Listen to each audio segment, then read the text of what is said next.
So I'm gonna teach you how to make a mini split unit to work from solar without buying one that's pre-made for solar, where you would have the solar connections of this, and this will work for a camper and or a house, or even if you had a heat pump unit like a central heating system. And all you have to do is just buy the solar panels and the mounting equipment, and you could just, wherever you get those, and just install them on top of your house. It's easy. And the only other thing you need is an inverter unit like this that also works, and you don't need batteries. It has to say it works with no battery. And you Palmister and Vivor, but just mainly a Palmister. This one's a 3500 unit kilowatt, or 3500 watt, and then there's a 6200 and a 5500 watt.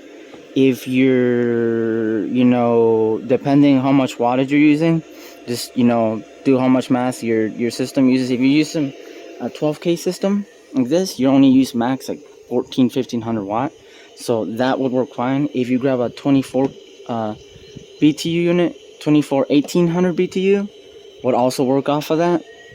Once you get up to like 2400 BTU, then at that point on, that is kind of close. I would get like a 5500 watt, and that system works straight without having the battery connected. As you can see where it says battery right there, you can see but positive or negative, and you can see the cable is connected to the prong, is disconnected, and it's still on, as you can see. Try to focus, and the PV is connected. If I for say try to disconnect the PV, hold on.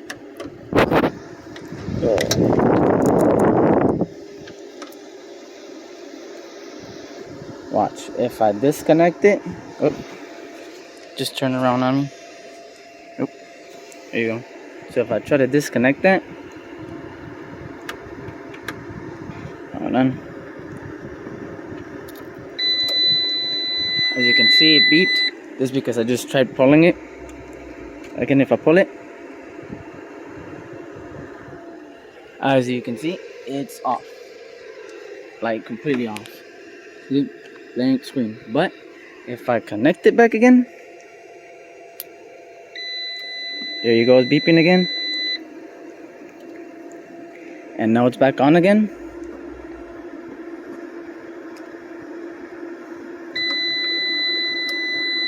As you can see, that one is still disconnected. That one is still disconnected. And it's on again. So it's working just straight off of solar. And all you gotta do is just hook up your AC line in where you normally get 220. And you get 220. And then you can run multiple systems. So if you're running something like two of these, you can run two of these off one of those. No joke, because this one only takes in 1500 watt max. And that you could grab two 12s and run it straight off one of these, and it's 3500 watt, and it will work fine. If it's a 2400 kilowatt, you get a 5500. If it's an 1800, you probably only run one off of these, and then after that you'll be fine. Like, it shouldn't be an issue. But you got to stay away from the fact that you hook up the batteries. So you don't want to put batteries. If you don't want, you can if you want, but you want to stay away from those. And afterwards, all you have to do is buy the individual solar, and that's it. The benefit of it is that I have 6 solar panels, right? Each one's at 300. So let's say if you go on eBay or if you buy your US made panels, max you're gonna pay is about 70 cents plus the inverter. Let's say it comes up to like about $1 per watt, and you're using only a 1500 watt system, then you only need about $1,500 in panels, and plus including the shipping, probably. So you spend, that's how much it will cost, and $300 to $500 for that. You spent $2,000 on the solar and the inverter, and you can just run straight one of these. Or even if you buy another 15 and you have two of them, you run that. And considering a system like that, if you spend anywhere from $60 to $100 a month on cooling costs, with that you'll save about $60 to $100 a month, probably more. And over a year you'll save like $1,000 to $1,200 is what I've seen some people save with the regular ones that you connect.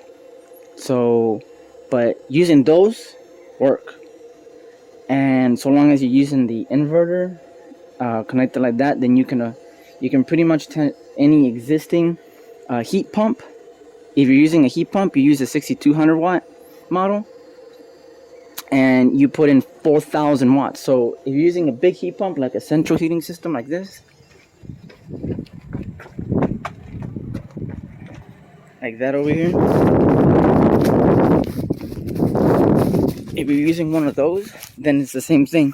Then you just grab the existing line that's coming off of there, and where this will go in, you put the box in here, and you put that, and you hook it up straight to that, and then that straight down, and that's it. And then you just put 4,000 watts of solar. So that's a lot, but you know, considering those use about 4,000 watts or more probably, and the rest will grab off the grid. So if that's running, that'll pump it. And if you're spending like $100, $200 a month on cooling, and then $400 to $500 a winter, you'll spend half as much. So it'll save you anywhere from $1,000 to $2,000 a year. If you spent $5,000 on the system and you spend $2,000 a year, it'll pay for itself in 2 to 4 years, and then afterwards it'll just run. And you don't need to mess with the meter, and it'll just run that part, and it'll work fine. But you still need to run your water heater and all your other stuff from it, and it should work. But you can't use it for that. So you can't, like, you know, hook up that to this straight, because then you're getting in trouble. But you can actually work that straight off of that, and it'll actually work. But you have to pay for your electric bill that goes to Duke, and you have to like use that straight into the panels themselves. So the panels can only power your heating and cooling system. You can't hook that straight up to that, because then there's two different, you know, there's what your solar panels can give you, and then there's what the power company and what you do the power company is worth. So you can't hooking up straight one to another.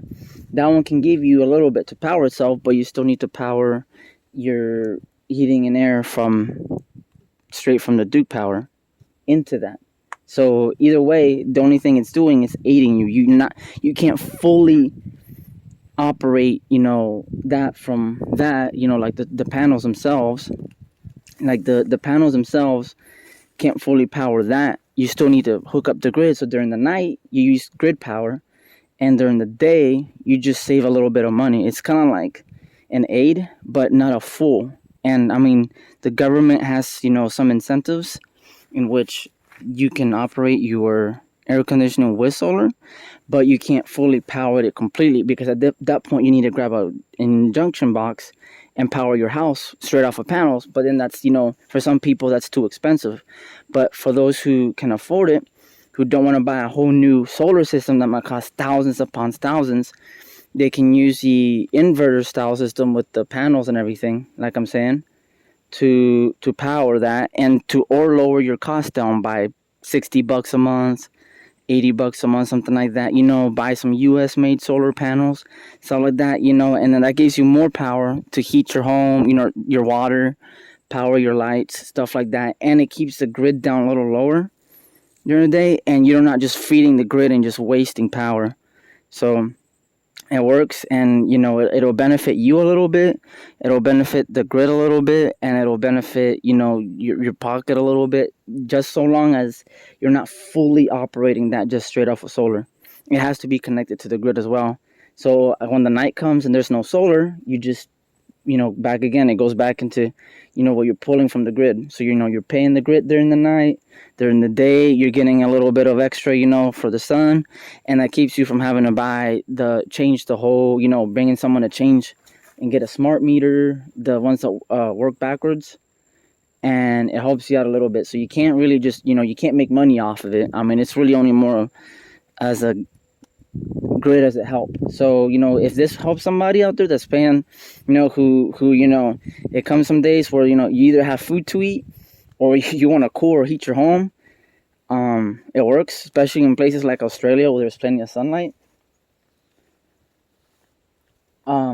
But yeah, I mean, like, if you're having to decide whether you want to heat or cool your home or eat for the month, it'll pay for itself in 3 years, and afterwards you don't have to worry if that's the case.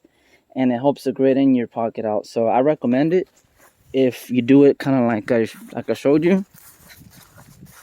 If you have any questions, I guess put it on the messages. But yeah, just buy yourself some solar panels, install them yourself. You can put them on your roof, or you can set them off on your lawn, and then just hook them up, panels straight to the box, put your inline in, and then you don't need to get a battery or nothing. Hook that straight into your inverter, up to 24,000 BTU. If you have a 5,000 watt model, 3,500 watt will operate at 12 and 18,000 BTU, and then just that's it.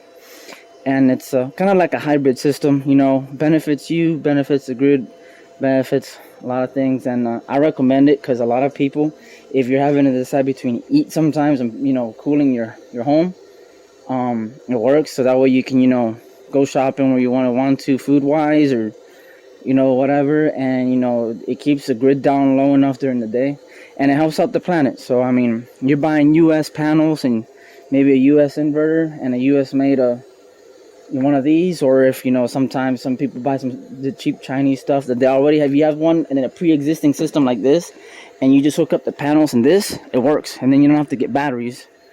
And then at night it just switches to grid power, and then you're fine, and then it saves.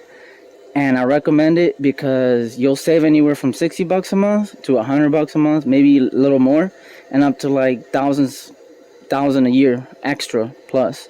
So if you spend $2,000 to $3,000 for a 1,800 BTU, 18,000 BTU unit, you still save you still pay it off in 2 to 3 years. So regardless, the system you use, it's exponential or equivalent to, if you spend more for a bigger system, because it uses more, you save more. So it's still either, regardless which one you choose, it'll pay for itself in anywhere from 2 to 3 years, maybe 4 max, and 5 if you go overboard. But still after those 5 years, 4 to 5 years, it pays off, and the panels will keep lasting you for like 10-15 years. So it's worth the system install, and you don't have to mess with all the other smart. There's no hacking involved. There's nothing. It's pre-existing. They already make units that are pre-made with solar panels in it. Ain't nothing illegal. Ain't nothing you ain't gonna get into trouble. It's more or less whether or not you're willing to put the time to install one to help yourself and the world out a little bit, and it helps you out and everything else. So if you're willing to do it, I recommend it. If you don't, then you just you're blowing money on power. You're pulling more from the grid, especially during winter when there's like sunny days and you need heat and it's cold outside. And during those days you can still benefit. I mean, of course you're still gonna have to use grid on cloudy days, but you think about it, if it's cloudy and it's hot, you don't need to turn your AC on, you save. But during winter when it is cloudy and it is cold, you use that. You know what I'm saying? So you still, during winter, you still you're doing your thing. But during summer, there's more hot days than there are cold days. You know what I'm saying? So either way, it works. And I recommend it. Save some money, save the world, and it's easy system to install.